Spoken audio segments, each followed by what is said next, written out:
ఇవాళ హుజరాబాద్లో కూడా రాయపల్లిలో కూడా ఓపెన్ చేయడం జరిగింది.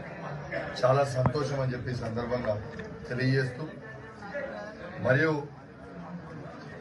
ఆనాడు మేము వచ్చి ఓపెన్ చేస్తామంటే గౌరవ మంత్రివర్యులు వస్తారంటే ఆగినాం. ఇవాళ మంత్రివర్యులు కూడా వచ్చుంటే బాగుండేది, కానీ దురదృష్టవశాత్తు రాలే.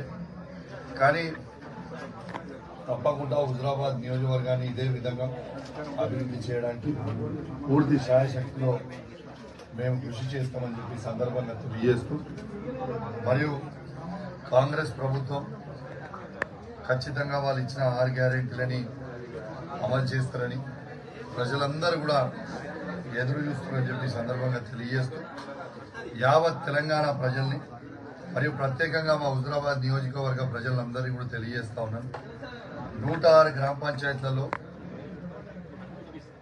60 వార్డులలో 5 మండలాలు 2 మున్సిపాలిటీలలో ప్రజలందరూ కూడా చెప్తున్నా, మరియు తెలంగాణ ప్రజలందరూ కూడా చెప్తా ఉన్నారు.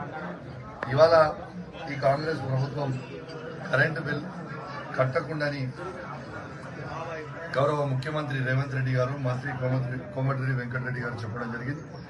ఇవాళ ఎవరు కూడా 200 యూనిట్స్ లోపల ఉన్న వాళ్ళందరూ ఎవరు కూడా కరెంటు బిల్లు కట్టొద్దని ఎలక్ట్రిసిటీ డిపార్ట్మెంట్ వల్ల వస్తే ఖచ్చితంగా గౌరవ ముఖ్యమంత్రి గారిది మరియు మంత్రి గారి వీడియో కూడా చూపించాలని, ఫ్రీ అన్నారు కదా అని చెప్పి చెప్పాల్సిన అవసరం ఉండదని చెప్పి సందర్భంగా తెలియజేస్తూ, ఎవరు కూడా బిల్లు కట్టొద్దని కోరుకుంటూ సెలవు తీసుకున్నా. జై తెలంగాణ, జై కేసీఆర్.